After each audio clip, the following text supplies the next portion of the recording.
My name is Marie Griffith, and I'm the director of the John C. Danforth Center on Religion and Politics. And we are so excited to be having this collaboration with the Brown School. I want to thank Jerry Parker and Ox McDermott in particular for calling us on the phone and seeing if we wanted to be involved with this fabulous event. And we're so excited to be here. So welcome to you all. It's my pleasure to introduce tonight's speaker, and I'm going to do that without further ado so we can hear from her. Saskia Keeley is a Swiss photographer who was educated at Geneva University, Sotheby's, and the New Academy for Art Studies in London. She trained at the National Center for Photography in New York and is currently enrolled in a very interesting program, the Interspiritual Counseling Program, which I hope she'll say a word about. It's a 3-year training at the leading edge of the newly emergent field of interspiritual counseling. Saskia has traveled extensively throughout Europe, Asia, Latin America, and Africa. She's fluent in a number of languages and conversational with others. She has a passion for global adventure, which has enriched her appreciation for and understanding of disparate cultures.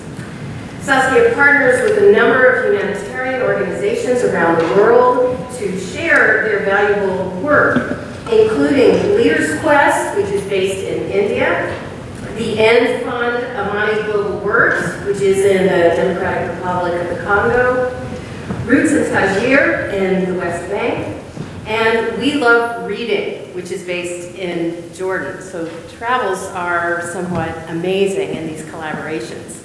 She's presented her work at a number of universities around the US and elsewhere. Her work has been on exhibit at museums as well as religious spaces throughout many parts of the world. There's going to be an exhibit, I just learned from her, in St. Louis coming up, I believe, and Los Angeles is the next one coming up as well. She's published her work in a number of forums, and a chapter on the workshops that she'll be discussing with us shortly will be published in a book titled Intercultural and Interfaith Dialogues for Global Peace Building and Stability in early 2019. Saskia runs photography workshops in which, as she'll tell us, participants unpack decades of fear and bias through the simple acts of looking and listening. She's exploring where these workshops can be helpful in global conversations toward peace and within divided communities, even here in the US. And she's here today to talk about this work in photography workshops, particularly that is bridging one immense divide. And her talk is titled Beyond Sides Toward Reconciliation, Israeli and Palestinian Women in the West Bank. Please join me in welcoming her now.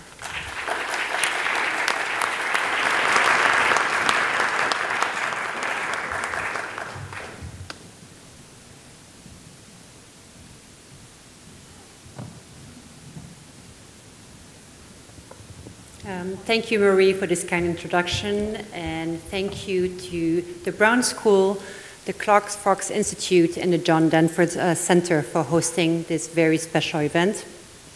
It is really an honor and a pleasure to be with you today. And actually, if those seats are not taken, I would be happy for people to move in, because I think you will see the presentation better from those seats.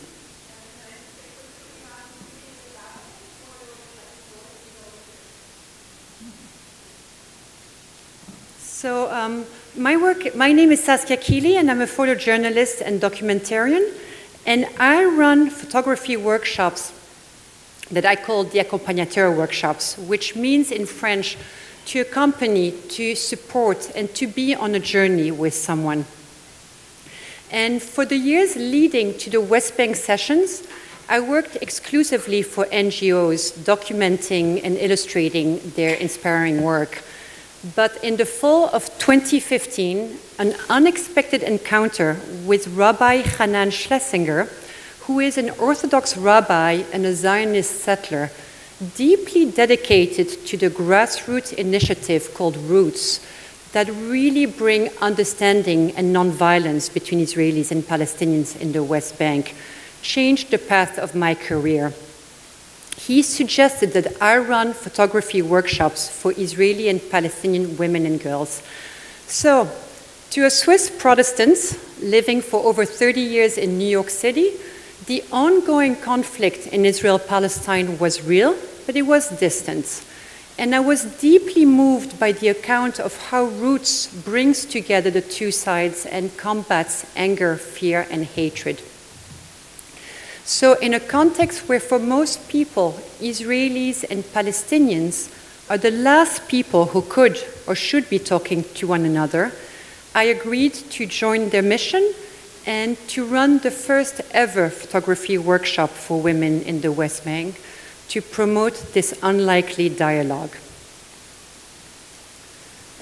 So my presentation tonight is not about data analysis. It is really about an experience and a reflection process about an experiment that turned out to be transformational. So a little bit about Roots. Roots was founded in 2014 by 3 men. By the Palestinian peace activist Ali Abu Awad, by Rabbi Shaul Judelman, and by Rabbi Hanan Schlesinger. So to be clear, the Israelis and Palestinians at Roots do not hide the many disagreements between them. They are deeply aware of the complexities of the conflict and the lack of equality between the two sides. What unites them is an honest search for human understanding and for a non-violent resolution to the conflict. And the center that hosts Roots is one of the rare accessible places to both Israelis and Palestinians without special government permits. So it's a very, very special place. I'm not sure how easy this map is to see, but the Karama Center, which is called Merkaz Karama. Merkaz means center in Hebrew. Karama means dignity in Arabic. Is located 30 minutes south of Jerusalem. Jerusalem is the middle of the map. And it is between Bethlehem and Hebron. It came to life on a small plot of land that is owned by a Palestinian family called the Abu Awads. And it is in an area called Gush Etzion. And Gush Etzion at this stage has 22 settlements. Settlements mean an Israeli village or town. So at this stage it has 22 settlements and over 70,000 settlers. More precisely, the center is in an ultra-militarized area called Gush Etzion Junction, because it is a roundabout, a crossroad where both Palestinian and Israelis can drive on, and it leads to recurring violence and attack almost on a weekly basis. So I'd like to start by showing you a short video I made in 2016 that encompasses poignant testimonies from both Israelis and Palestinians, as well as having Roots leaders speak about their experience and their mission.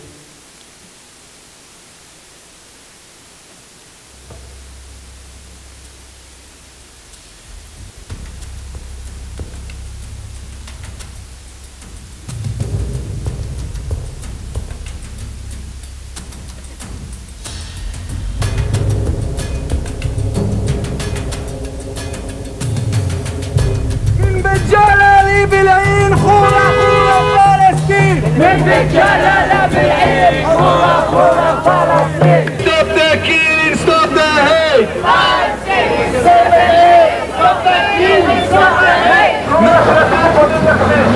And in this hour, and in this place, our voice is united against injustice and united for freedom and dignity.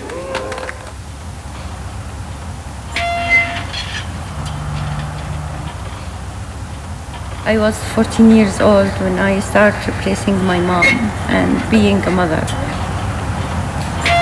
They arrested my mom for the first time, the Israelis.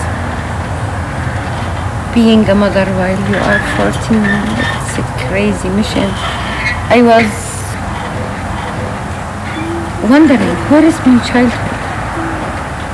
I stayed telling my daughter, looking for a name for her. I'm now 46, I will be 47, looking for my childhood. Why should I pay for that? This is the occupation. It's not the checkpoints, it's not the guns, it's not the army. And Ali introduced himself, if I remember correctly, by saying, I'm from Beit Umar, from a refugee family. And he described a little bit of what it's like to live under Israeli occupation. Did you say occupation? Never in my life had I ever heard a human being speak those words. A human being telling me directly that he lives under Israeli occupation, I have no idea what he's talking about, because I've never seen occupation. There is a legitimate right to the Jewish people in this land, and this is so hard to me to say. But this is the truth, and I have to deal with it if I want to make a difference. We had attacks from Israeli settlers who came here cutting our trees, destroying our water tank, threatening us with guns, trying to build roads on our property. 2 years ago, the Israeli military destroyed hundreds of fruit trees for us in the valley. But we stood up again and we planted new trees. On the ground here we have restrictions. We have no access to running water, no electricity, and no building permit. That means no development. This is the Palestinian story, and of course, like when people live under difficult political reality, wherever they are, provoked by violence, have no future perspective, no hope. Jews were living there in the 1800s, in the 1700s, in the 1600s. Jews lived in Hebron. Yes, there were Arabs lived there too, but Jews lived there. So to call somebody a Israeli settler is kind of misleading, as if it was an Arab place and then a few Jews pushed their way in. Jews lived there. We have no other place to go. Where to go? It seems like we act, we design our plans, expecting that the other will disappear next morning. Yeah, now we have 5 settlements around here. Yeah, I am in the middle. We have to find a way, every one of us, to guarantee for these two truths to fit with dignity in a political system. My connection to the formation of roots, to Shorashim, to Judur, Israeli-Palestinian grassroots initiative for understanding nonviolence and transformation, that's the beginning of my living out my Jewish values in a fashion that allows two nations and not just one to be at home on this little sliver of land that we both claim ownership to. Thank you. So these two men you heard, work from the Karama Center. And so there are many activities that take place at the Karama Center. They have hundreds of people, groups, local and international, coming to listen to the work they're doing. So far, 35,000 people have come to listen to Roots leaders speak about their work. But more importantly, the Karama Center is a safe place for willing participants on both sides to come, meet, and mingle. So, so I'm just going to describe a few of the programs that they have on the ground. They have an interreligious program, they have a women's group, they have many activities for children, including a summer camp. They have lectures going on. They have a youth group for young people between the age of 16 to 22, and that's actually one of their fastest growing group, which is an important age to engage. They also have another really inspiring program called Educational Outreach for Pre-Military Academies. And it is significant that Roots hosts hundreds of young Israelis who are about to embark upon the 2 to 3 year of military service to broaden their perspectives. So for these young Israelis, they're about to serve their country and what they believe in, nationalism, security, and protection. But for Palestinians, Israeli soldiers represent the occupation. So when these young people enter into Palestinian communities with their full gear and large weapons, they may feel that they're serving their country, but they may not realize that one aspect of their service represents humiliation for another nation. So I'd like to show you a short clip of Ali speaking to a group of young Israelis who are about to start their program. And this is a clip from a documentary called The Field, which was released in 2017, which is all about roots.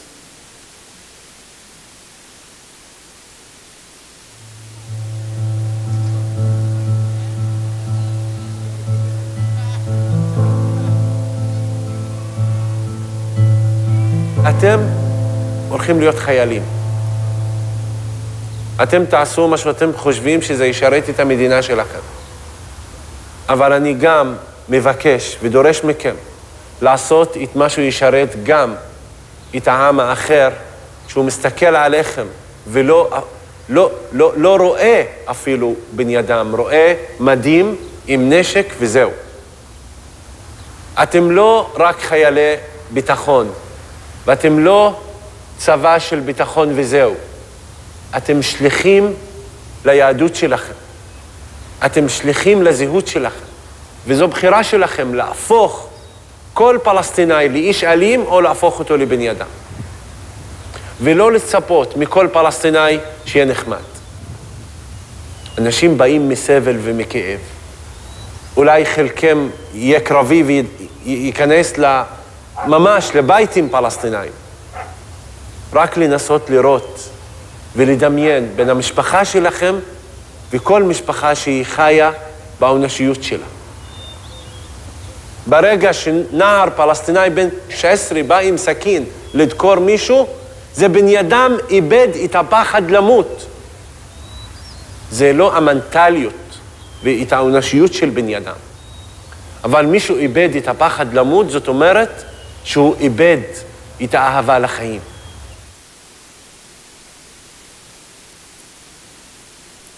So some of you may wonder how come Ali, as a Palestinian, speaks Hebrew so fluently. So Ali, at the age of 17 in 1987, during the first Intifada, Intifada means Palestinian uprising, was sentenced to 10 years in jail for stone throwing and for being part of a militant family. Thanks to the Oslo Accord, he was released after 4 years. And those 4 years involved abuse, but it's also a time when he learned to speak Hebrew and English, and it is the time when he was introduced and guided by the principles of nonviolence through the writings of Nelson Mandela, Martin Luther King, and Gandhi. And I would strongly urge you to watch his TED Talk called Painful Hope. Ali's life is filled with deep sorrow. His mother, who was a PLO Fatah activist, was jailed many times during his childhood. It was his sister speaking in the video before. And a beloved brother of Ali was killed at a checkpoint by an Israeli soldier. And both Ali and a brother were badly wounded by Israeli settlers. Ali says, when we act non-violently, we celebrate our existence. So, unfortunately, the reality on the ground is that both sides have retreated into strong hostility, ranging from total distrust to abject hatred, and therefore it's very unlikely that the two sides will spend time together. Even though they live side by side, here you have a picture showing you. In the forefront is a Palestinian village, right behind is an Israeli settlement. There is no contact. Many Israelis only know Palestinians through media, publicizing stabbings and attacks against their own people. And many Palestinians only know Israelis as armed soldiers reinforcing oppressive rules, or as settlers, who they see but they never speak to. Often they are separated by the wall. The wall, which is over 400 miles long, was built in 2002 during the second Intifada, Palestinian uprising. It was at a time when there were violent attacks and suicide bombers on a weekly basis. So the wall has given the Israelis a sense of security and protection, but it has greatly reduced the rights of Palestinians, also limiting their ability to move and travel. For Palestinians now, if they happen to have relatives on the other side of the wall, it may require permits for them to go and visit them. And for thousands of Palestinians, commuting to their place of work may take up to 3 hours because they have to wait in long lines before checkpoints. So the paradox of the wall is that it has greatly reduced the violence and murders of Israelis, but it has raised exponentially the anger and hatred on the Palestinian side. So there is at this stage this cycle of inflexibility with no light at the end of its tunnel. On both sides, they disengage because they view the other as a threat. There is no dialogue because both Israelis and Palestinians believe that they themselves are the righteous ones. Ali says, dialogue is to find a secure place to argue, and that is what Roots tries to promote. So my part in this process came 4 years ago when I met Rabbi Hanan, as I said before, and he and I talked about a project exclusively for women because due to patriarchal societies, they're having a very hard time bringing women to Roots. It may be uncomfortable for women to attend activities that are organized by men, so he asked me if I would be willing to facilitate a photo workshop exclusively for women. So with very little data on dialogue for opposing narratives using the creative method of the camera, I had to determine my own procedure. And early on, I had a strong sense that retaining good quality equipment would be really crucial for a good outcome. And as it has emerged, good cameras do keep participants motivated and engaged. And also it conveys the message that esteem and trust are part of the process. So determining the focus and the scope of the project, we purchased 20 cameras that were donated to Roots, and they're now on the ground. In the summer of 2016, I facilitated 2 workshops, 14 participants in each, 7 Israelis, 7 Palestinians. It is really important that both groups be even so that neither side feels overwhelmed or underrepresented. Both workshops had 4 sessions, usually in a time frame of 10 to 12 days. So for most of these women, this is the first time in their lives, and we're talking grown women, that they are meeting someone from the other side. That first session is a big, bold step. Even though it's safe to assume that these are willing participants coming out of a desire to meet with the other, it really takes courage to sit with that other and to face the trepidation, the discomfort, and the real possibility that no connection will take place. Here's one of my groups in 2016. This photo was taken during the 4th class, so the connection and the synergy you see in this picture did not happen right away. It was really through our collaboration that we built that trust, and it was a small window for these women to meet, to dialogue, and to see one another as human beings with human rights to be respected. So in the course of the last 4 years, we have seen truly inspiring and uplifting connections and changes. But I want to be clear, there is no equality between Israelis and Palestinians. Israelis have all the rights and power, and the Palestinians live under the control of a people and an authority that they don't recognize as their own. So when you look at this picture, how can these women connect when their lives are so different? So my Israeli participants are educated. They are all professionals. They are independent, coming and going in their own cars. And they all speak English well enough that no translator is needed. For my Palestinian participants, they are homemakers raising children at home. For the younger ones, they may be students, but they have very few prospects for future jobs. Their lack of independence and mobility requires that we organize transportation to and from the workshops. And none of them speak English well enough, so every year we have a coordinator and a translator on the Palestinian side to help. The second woman on the left was my coordinator the first year. And here, this past year, Isra was my coordinator. And again, this photo kind of shows you that many of these women have never held a real camera to the eye. You can see how uncomfortable she is, and my coordinator kind of showing her how to hold it and where to press. So the women bring their narratives, their experiences, and their traumas to the workshop. So how can these polarities be bridged while preserving respect, dignity, and mutual rights? So it starts by trusting in the sincerity of intention of each participant, and for all of them to accept the worth of all the others, even if they don't accept that others' cultures' fundamental values. So it's with this understanding that we start the process of recognition and humanization. So in the first session, we create an immersive environment. And in the first session, this is what happens. The women will sit with their own kin.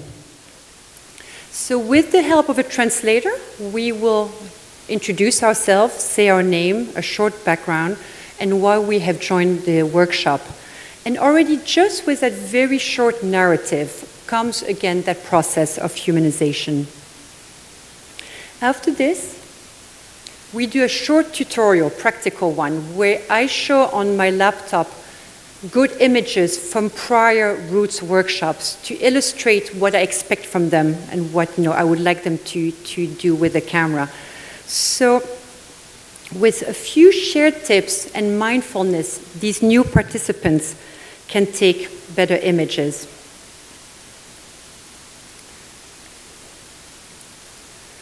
So the workshops are about supporting the engagement of each participant in recognizing parallel lives and narratives. And so for these women, it is the first time that they have a real perception and concept of the other. And this may bring comparison. It may bring an appraisal of their own reality versus someone else's that may be very different. In general, there are really wonderful, transformative connections, but there are challenges that can affect meaningful human contact. And I want to start by showing you or telling you about a story. In 2017, I had 17 participants in my first workshop. And from the get-go, the energy was lively and friendly, and I'm thinking that I'm off to a great start.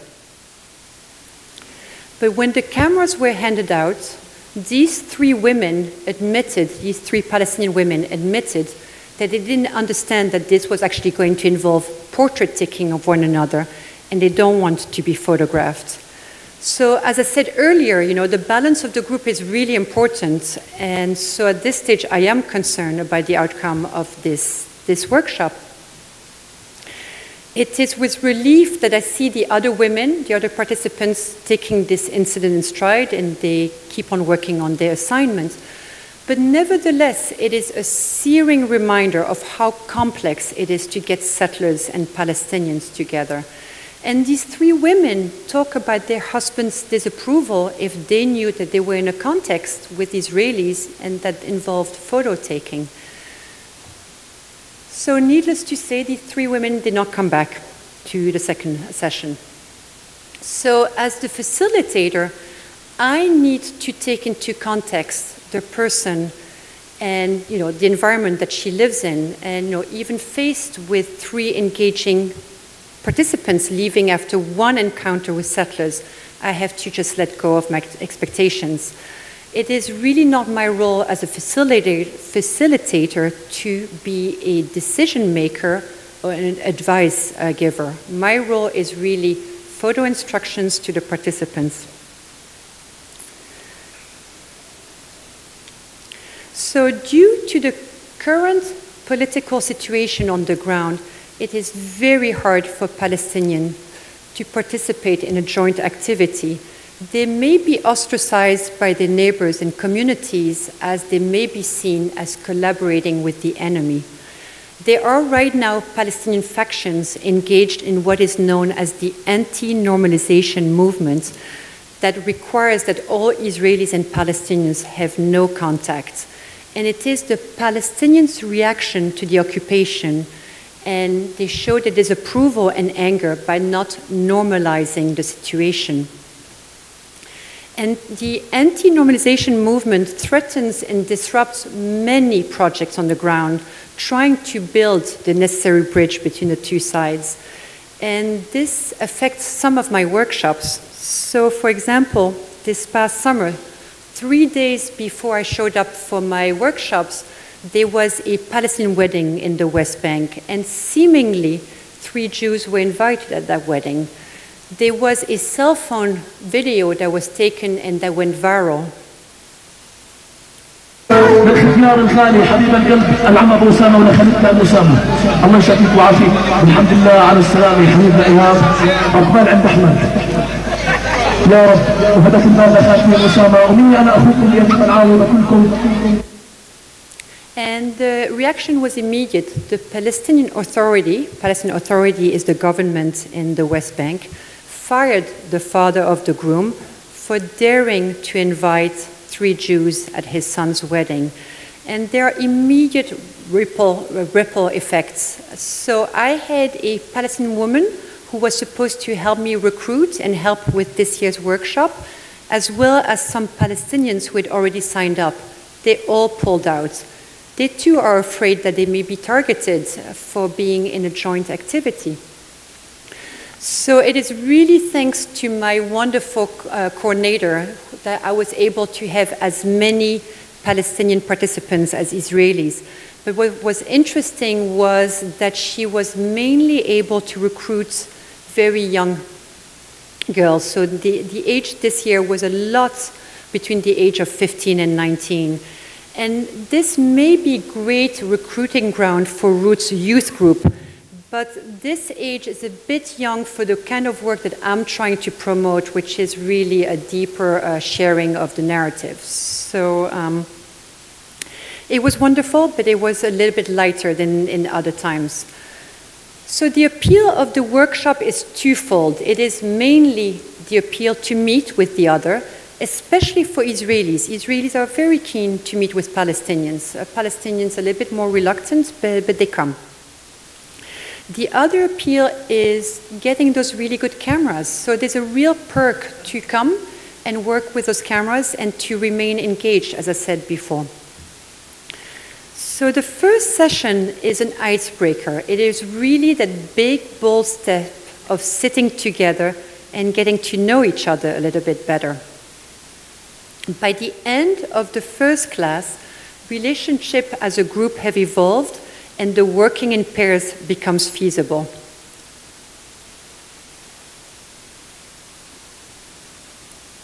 So I'd like to show you a few portraits that are taken during the very first class, and for all of us to appreciate and acknowledge the willingness and the courage of these women to be the subject of a lens in a less than obvious context.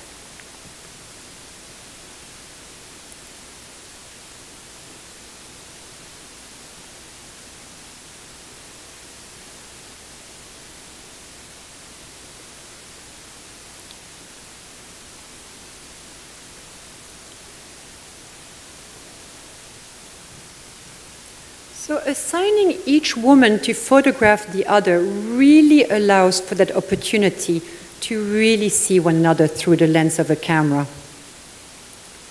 As Dorothea Lange said, the camera is an instrument that teaches people how to see without a camera.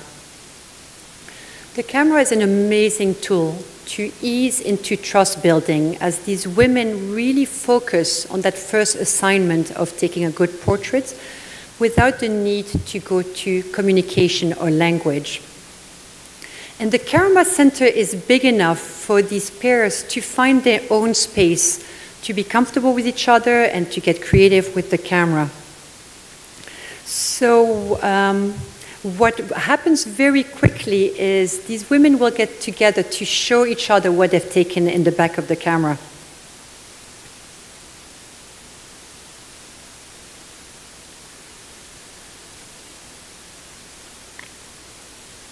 So this closer proximity really allows, for collaboration, for laughter, and helps even more break the language barrier. And it is a time when I go around the property, checking each dyad and offering tips, support, and encouragement, but it's also a time for me to observe the different pattern and pace of communication between the two women. And that can vary greatly between one group and the next. Here you see Ayala and Jomana. Ayala on the left happens to be Rabbi Hanan Schlesinger's wife, and she has been by far my most reluctant participant. And in the first session, when I paired her up with a Palestinian and I was keeping track of my dyads, they were not working together. They were not even close to each other. So I went to Ayala and I said, Ayala, why aren't you working with your partner? And she said, it's too difficult. I just can't do this. So again, it's back to how I can promote but not push too much.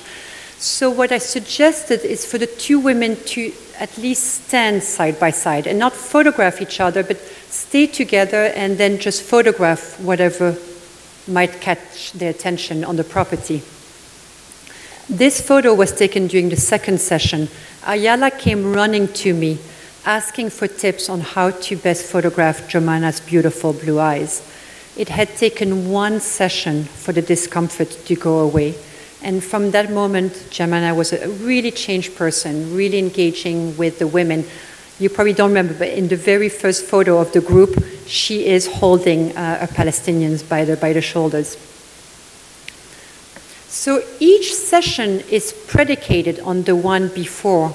And so in the second session, the women have already become a little bit more comfortable with the environment and with each other.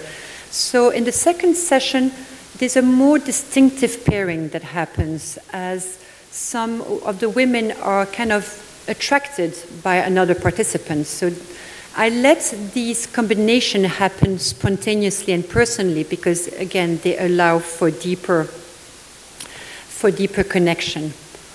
So a really important aspect of the workshop is that the women keep the cameras for the duration of the program. So, as I said before, 10 to 12 days between the 4 sessions. So these women bring the cameras back home and they photograph the environment, again, with the goal that they create their own narrative.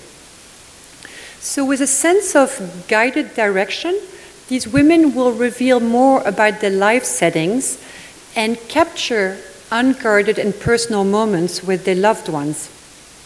So in the second and third session, they will choose one image that they have taken at home, and we print that picture on the premises.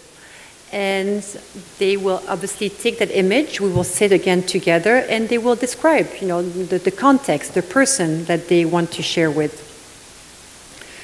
And this is really to create empathy in action, as the photo sparks a narrative and a collaborative engagement. It is a tool for opening dialogue in the act of sharing and for the rest of the group to really hearing and listening. I want to show you another picture that is really absolutely wonderful. Here's a mother holding 2 photos of her daughter. It's hard to see, but I'm going to show you both pictures. This is her daughter wearing the scarf the way the Israeli settlers wear it, wrapped in the back of the head. And she took that picture of the same daughter having wrapped her scarf in the hijab manner. Very, very powerful.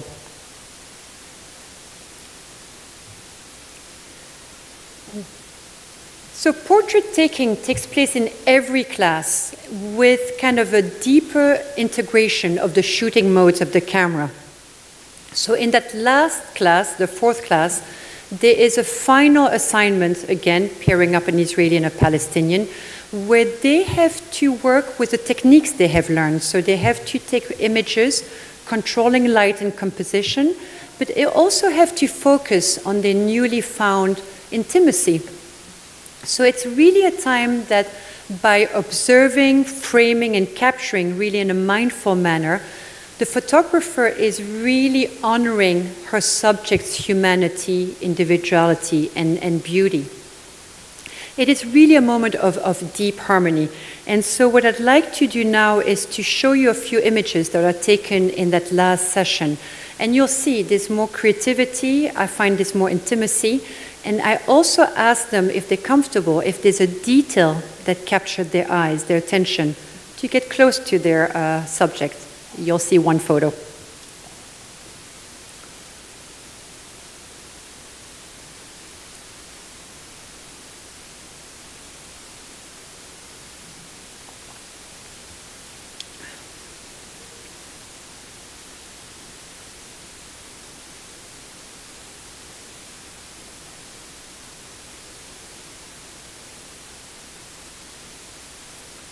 Capturing a detail.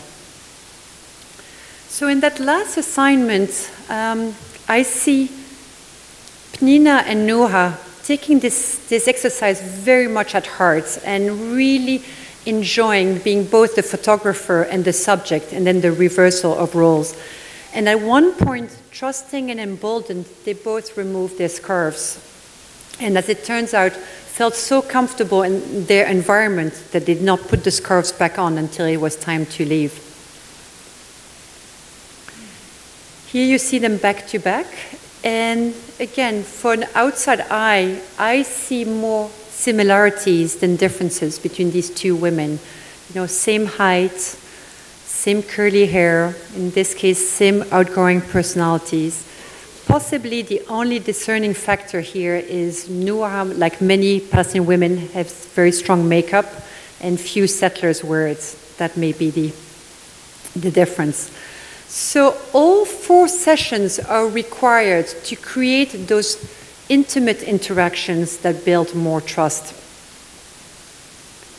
Here you see Samar and Miriam, the 2 scarved women, beautiful sisters, and it was quite clear at the first session that the main goal for them to come to the workshop was to take as many pictures of themselves as possible.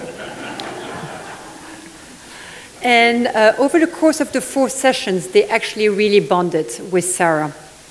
And again, this is a really special photo because you can see, just like in the picture of the young daughter, how the women wear their scarves in the traditional manner. Sarah in the settler way, wrapped in the back, and Miriam wrapped in the front, the hijab manner. And this photo was taken during the 4th class. And as we wrapped up the session, and we were just sitting in the one-room building, at one point, the 2 sisters went giggling towards Sarah. They proceeded to remove her scarf and to rewrap it in the hijab manner. This was my first year in 2016, and I was deeply moved by this interaction, and I felt this was going to be possibly, you know, a one instance with no other incidents that would be the same. But I'm really, really happy to say that in each and every workshop in the last 4 years, affinity abounds with clear illustrations.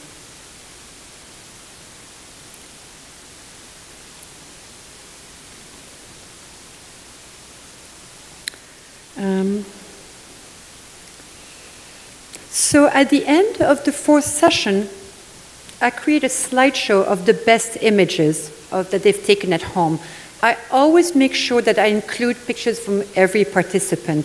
So obviously I choose beautiful photos, but I will also choose images that reveal more about the photographer and her community. So that final compilation is created around images that can communicate both something of beauty and of substance. So what I'd like to do now is just show you a few of those images that are taken at home and show you who's taken it. So I'll show you the photographer and what she's captured. Here you have Tehila, a little boy before a bar mitzvah, making sure he looks good.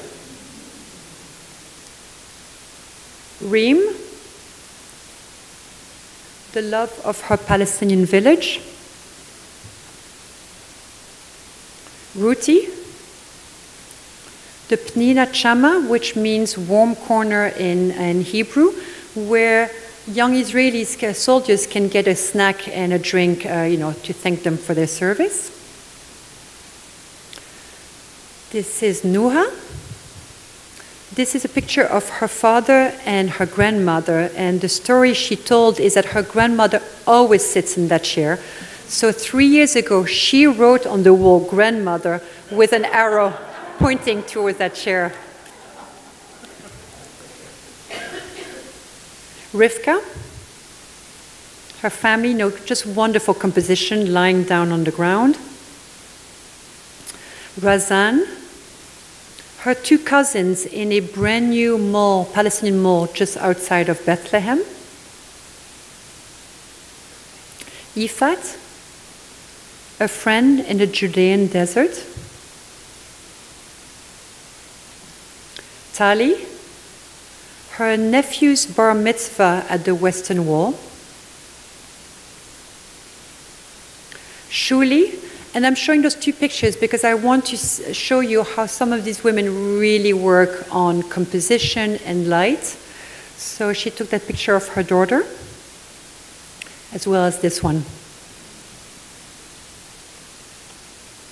Sonia, beautiful photo of her daughter. Aya, her son sleeping in his grandfather's arms. I mean, they are truly magnificent photos. So Naomi took this picture of the end of Shabbat, the ritual called Havdalah. And she took the workshop in 2017. So this photo was shown in the last 2 years in my slideshow that I mentioned early on in the first session. Again, showcasing images of what I would like the women to take. And the second session came, and this woman came back with that photo. I was so moved to see the effect a photo of something that is very Jewish could be taken in by a Palestinian and be mirrored. And actually this was so moving and such a moment of realization that I wondered how often in the last 3 years, this was last year, I had missed out, not in this case, which was very intentional, obviously, but how if I had missed out the mutuality in more pairings done the same. So I'm going to show you a few images where I find real similarities between the two sides. And these are 4 pairs I'll show you. They will be in an exhibition at the Museum of Tolerance in Los Angeles in November. They will include 13 pairs and beautiful testimonials from these women. So here you have an Israeli boy, a Palestinian boy, a street scene in Jerusalem, a street scene in a Palestinian village.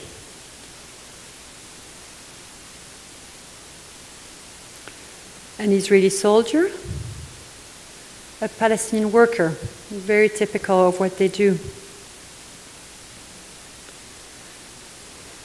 So at the end of these slideshows, there's 2 reasons why we do this. First, it's to acknowledge their incredible accomplishment in just 4 sessions of the amazing work they have done together. But it is also to recognize the similarities in their humanity through the sharing of very personal images. And it is a very, very meaningful time. These women will share stories, they will ask questions. There's a lot of laughter that goes on. There's no doubt that in a safe environment, these women can really connect and have this intimacy.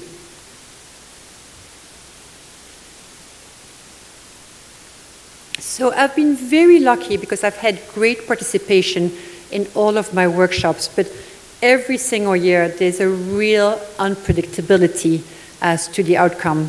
And it's usually led to issues on the ground, as I mentioned with the Palestinian wedding. So in the spring of 2018, with the Gaza's March of Return and the death toll rising every week, as well as the US Embassy being moved to Jerusalem, I was actually really concerned about how many Palestinians I would have in the 2018 workshops. So I wrote to my coordinator and she responded, and I'm quoting, "No Palestinians confirmed and many refused the idea to sit with Jews."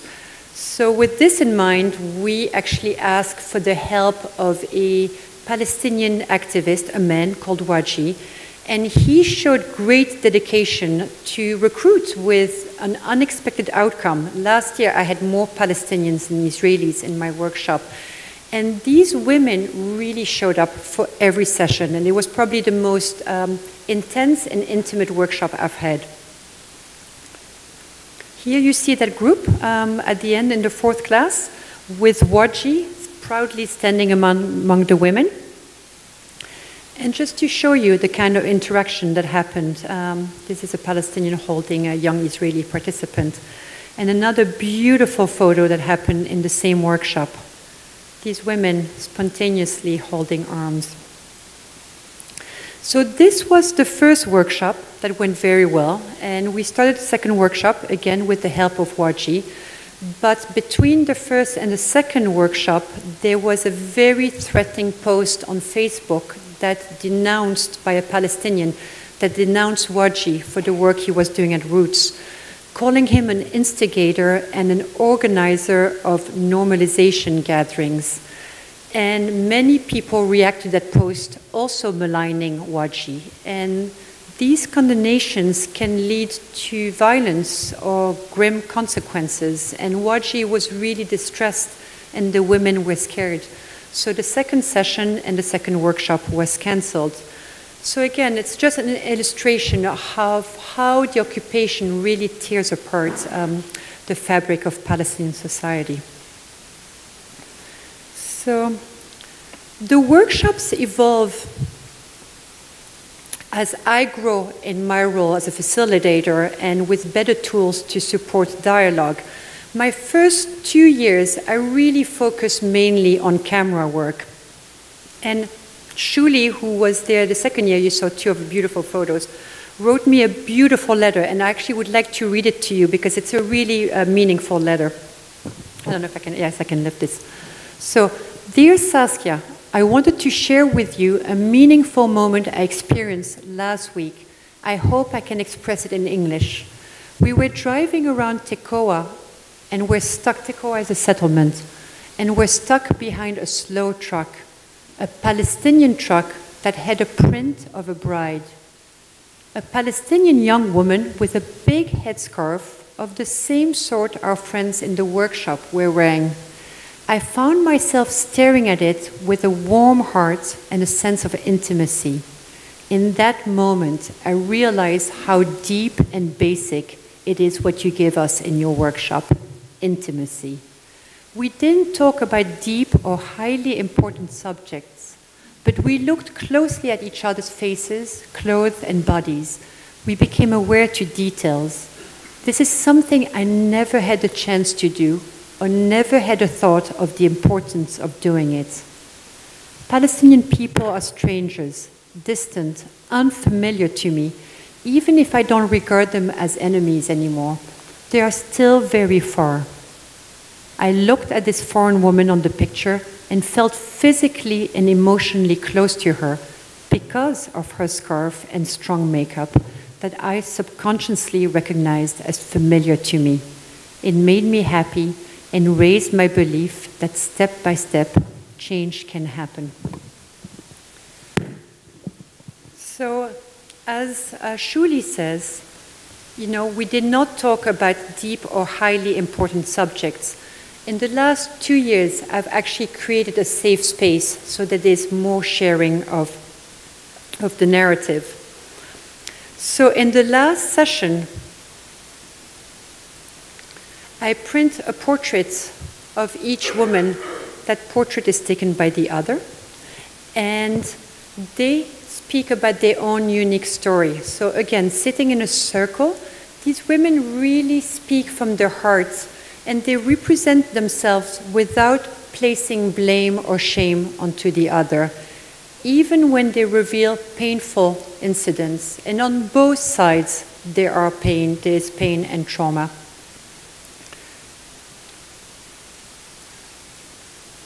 So for example, Mai Sloan speaks of her then 18-year-old son, who was the best student in his high school, and he was sentenced to 18 months in jail for stone throwing. It's been a few years since he's out. He's 24, but he hasn't gone back to school. He's angry, he's despondent, he's at home. He's also on the blacklist, on the Israeli blacklist, so there's no way he can find a job. Nechama, an Israeli settler, tells us about her uncle who was killed by a Palestinian terrorist, and her own father doesn't know that she's joined this workshop because he wouldn't be able to understand. But I want you to hear her speak about her experience. For a long time I was hated Arab and was scared. My uncle was also killed, and 1 year ago I felt like I can't live like this. I'm so worried that they will also grow up in such a fear and being scared, and sometimes they can have nightmares at night because they're worried. And I am afraid that this will also grow into hate. So for me to come here and to see the women, the people, and to feel that there are people behind the faces, right? To see that people also want to come towards and to make a change. And it's even though the situation is still very difficult out here, and I am sometimes very scared also, I feel that it can be different. And here you see Maisloon and Nechama together. So to finish at the climatic point, the second workshop that was cancelled because of the Facebook thread resumed. Waji connected with me and he said he could not give in to threats and he wanted to come back. So because of time constraint, we could only have one more session. And Waji came back with 7 women, 5 new ones. We were 14 again. And it was not a typical session. We only had one time together. And there was a real sense of agency. These women were ready to do the work. They knew they had this one opportunity to be together. So I moved these women faster through assignments because they were ready for it. Here you see Yurit and Lama, again, with that same changing the scarf, turning it into a hijab. Again, Yurit and Lama linking their hands and photographing it themselves. And I'm just showing you 2 women, but in general, all the women were really working beautifully together. So I decided to actually make time at the end to create that, again, that space for the sharing of narratives. And what is very interesting is that this time the women spoke less about the pain and trauma, which was more the case in the other times. They all spoke about the longing for peace and the hope to live side by side as neighbors. So let's hear a few of them speak about that. كان كثير، أو كل مجموعة كنت بشترك فيها كنت ما يعني بتمناش إنها تنتهي، لأنه فعلا بتشعري يعني بنفس المشاعر، بنفس يعني بنفس الإحساس، يعني إنه كل حتى العادات حتى التقاليد جزء من. I lived here in the area for 8 years. هي بتعيش في المنطقة إلها يعني إلها 8 سنين عايشة في هاي المنطقة. And this is the first time that I'm meeting some of my neighbors. The places are so close, where we live and where you live. But sometimes it feels very far away, you know, especially when there are walls and fences. It's nice to meet here without any walls. كيف اجتمع معهم ناس قريب بحب فلسطين وممكن انه نتعامل مع بعض فعجبني Okay, so I think we are very much the same. لأن هي بتحس إنه إحنا كلنا نفس الشيء، ما نختلفش عن بعض. We have the same worry. We worry for the same thing, and we want the same happiness. And I think women can change the way of thinking.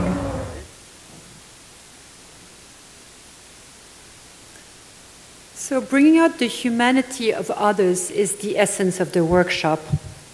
There is no grand illusion that photography workshop will end the conflict, but there can be small steps along the way towards humanizing the other and understanding one another a little bit better. So if these women can go home with a greater appreciation of the similarities and the humanities and bring this to their families and communities, there may be ripple effects that go well beyond my hopes and expectations. In 2016, we planned and envisioned for one set of workshops. 4 years later, the workshops are well established, and all in all, 138 women have participated. It is a long-term process of meeting and engaging, but if it can start by the building of trust in the other, change can begin, and it can show that these women are partners for peace on the smallest level. 138. So I want to finish with this quote. Could a greater miracle take place than for us to look through each other's eyes for an instant? And I want to finish with one last photo. This photo was taken by Rivka. In Amal's striking blue eyes, you see the reflection of the other. I call this Through the Lens of Humanity, and it's the title of my book. Thank you very much.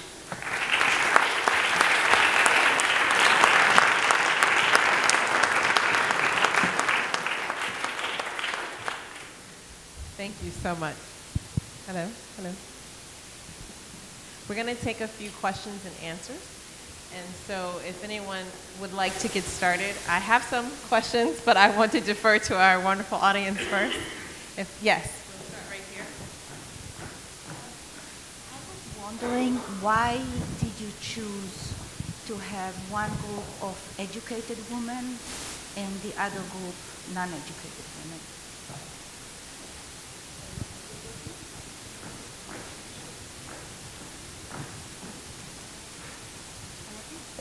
Hello. Working? So I didn't choose. It was to give you a perspective of the women and the cultures. So settlers, Israeli, is it working or not? Okay. Israeli settlers tend to be educated, and Palestinian women tend to be less educated. So it's not a choice. It is. Yeah. Well,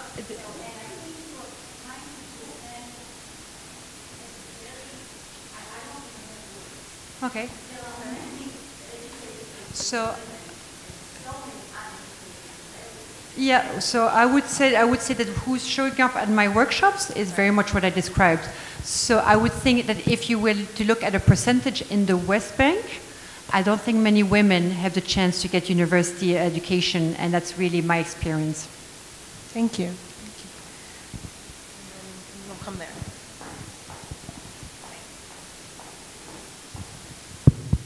What a commendable work. It's impressive, and it's all, all of what you did. I wonder if you've ever, we were talking about Orthodox women and Palestinian women on the conservative spectrum for both of these women in their households. Have you ever explored men doing a similar experiment with men? And maybe it's not in your scope, but. So, again, talking about very patriarchal societies, so I don't think men would want to work with me in the West Bank, especially Palestinian men. And I was really asked to come because they were having such a problem bringing women in. So having a woman come in allows for women to come in. So, but I was explaining to someone before the program, this is specific to the West Bank. I do workshops that include men and women. I haven't done a workshop exclusively for men yet, but I've had plenty of situations when I'm working with men and women in the workshops. Yes, so, but on the ground, they do have a photo workshop for young boys. They have a few girls, but it's taught by a man. It actually started before I started the project, and that's how the rabbi had the idea of, we already have this on the ground. Would you be willing to come and do this for women? Sure.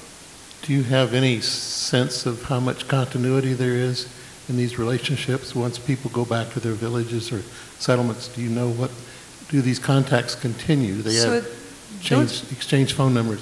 Yes, it's a really good question. So those contacts are hard to maintain because, you know, an Israeli will not go into a Palestinian village and a Palestinian is not allowed into an Israeli settlement.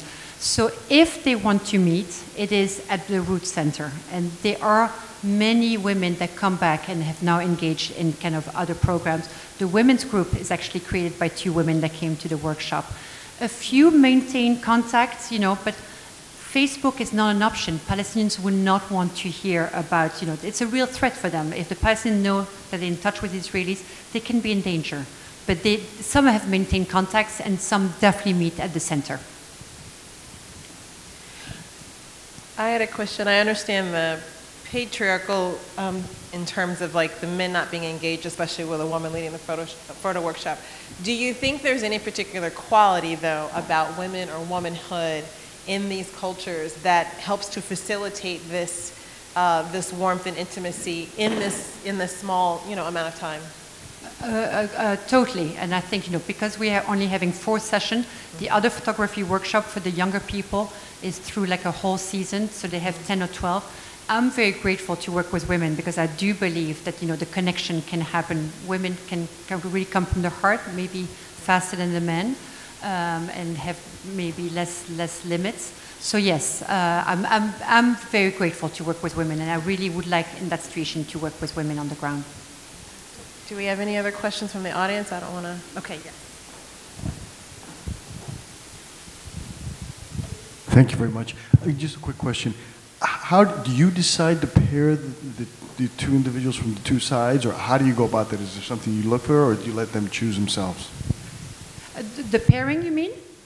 So in the first session, I will tend to pair women, just because that way it kind of takes away the discomfort of having to go around and choose.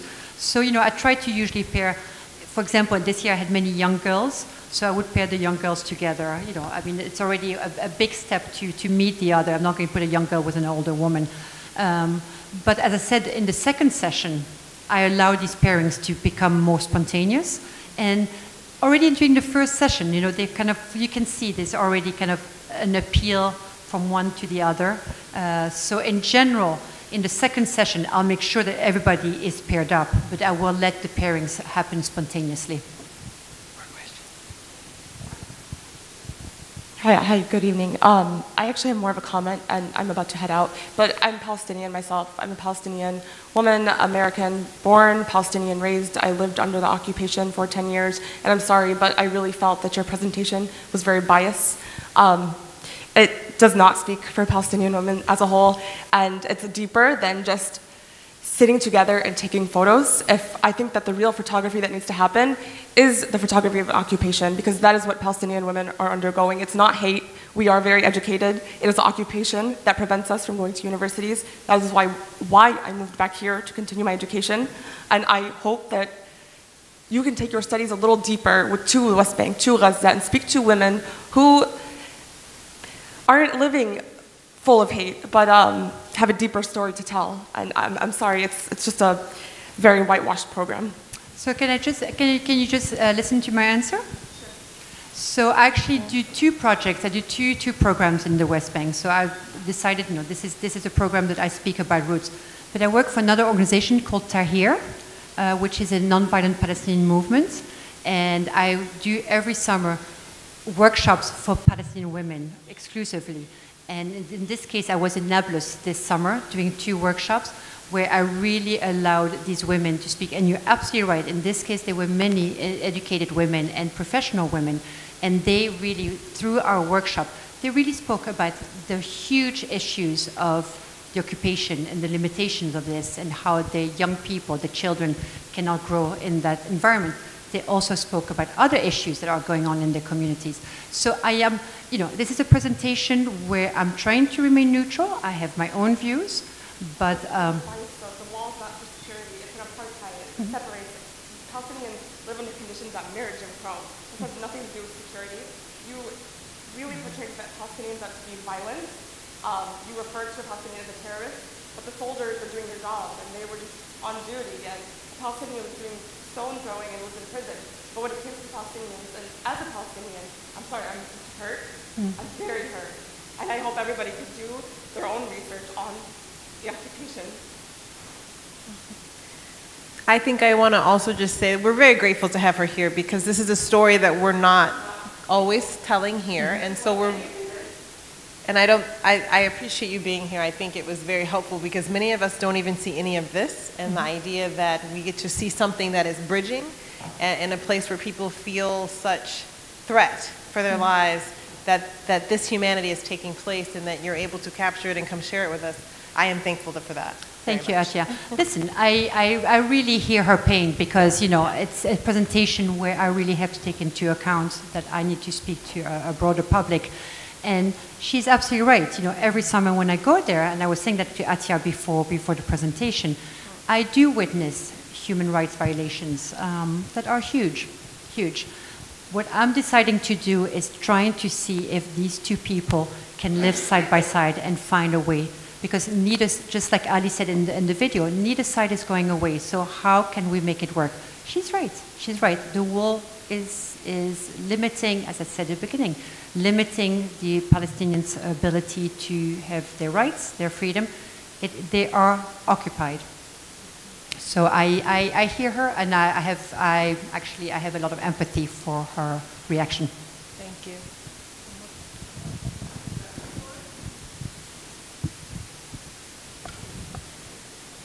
Thank you very much for being here. Just wanted to say that the pictures were powerful. I never expected to be moved so strongly for seeing two completely different cultures together. And yes, it is a tremendous ordeal to deal with. But the work that you're doing, it's moving. And I appreciate that. Thank you very much. Thank you very much. That means a lot. Thank you.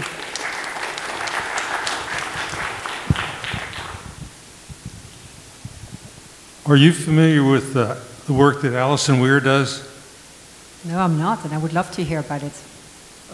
She writes a book, If Americans Knew, of what's going on over there. And I think the gal that talked here would definitely recognize that the cruelty of so many more Palestinians being murdered than Israelis, the difference is staggering, absolutely staggering. I hear you, and again, I'm giving the presentation as a neutral presenter. I have my very strong views about this. That is why I do work with the Palestinian organization on the ground as well. What I really admire about Roots is trying, as I said at the beginning, it's not as if they agree, you know, they're trying to find a solution to a pitiless, bottomless problem. So they need to work together. And when I see that these women, and you know, it's interesting because so many of these Israelis come to the workshop saying that, just like I said before, the only perception of Palestinians is through the media publicizing stabbings and attacks. You know, they are so limited in what they get to see of the other. So if they can just see the other person, it may help make the change in their own community. Saying no. We're going to take one last question. Did Daoud Nasser tell you why his farm is entitled Tent of Nations? Did he tell you that story? Do you know it? Yes. I met him. I was there. Oh, you were there? Yes. One of his ancestors, and his great-grandfather, bought this land from the Turks in 1917. And over the years, he has kept all his records. He always registered the land. He had all the T's crossed and the I's dotted, everything. And they maintained their farm through the Ottoman occupation and the Jordanians and the British mandate and now the Israeli control. And he said the first three never tried to take his land away. And now the farm is totally surrounded by settlements. And they all have running water and electricity. He's not allowed to. He cannot get a permit to have running water. So they have cisterns and catchment systems. And one day, several years ago, a pile of construction rubble, huge pile, like 5 feet tall, was placed in front of the lane to his farm. So, this is kind of a long story, but when we went to visit, we had to climb over this pile of rubble and walk about a mile to the farm. And we talked with him and met him, and we could see the beautiful terraced hillside, beautiful, you know, it's beautiful. Hundreds of years old, probably thousands of years old.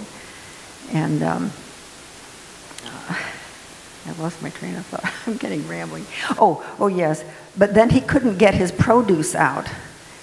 And while this is happening, his title to the land was constantly being challenged by the settlers because they coveted his land. Sure.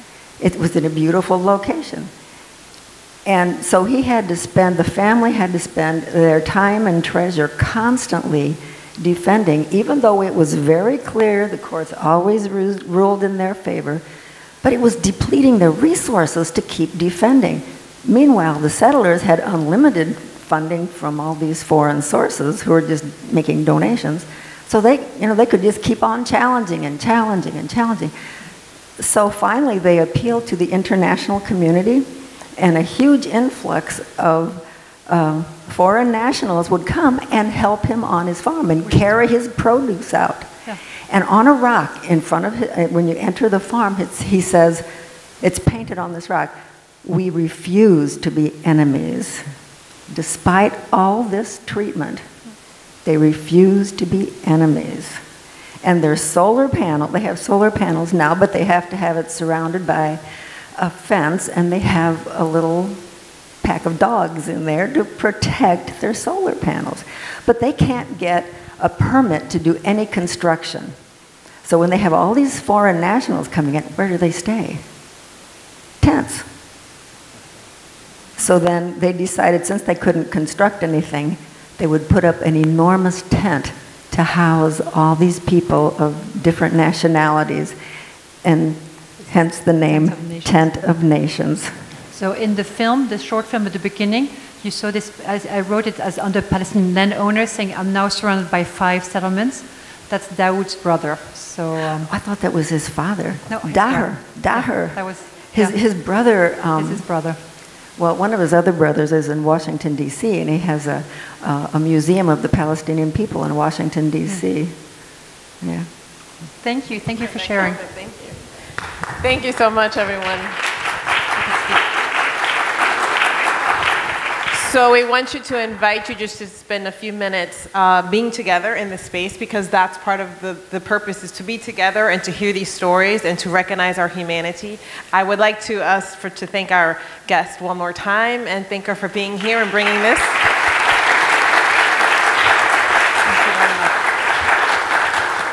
And we know that this is deeply felt by some more than others, and that there are distances between us, that even in our close proximity there are distances, and then there's miles between us. But we hope that this story brought some closeness to you, and that some intimacy with the importance of us continuing to do this work. So thank you so much, Saskia. Thank you, Atiya. Thank you very much. Thank you.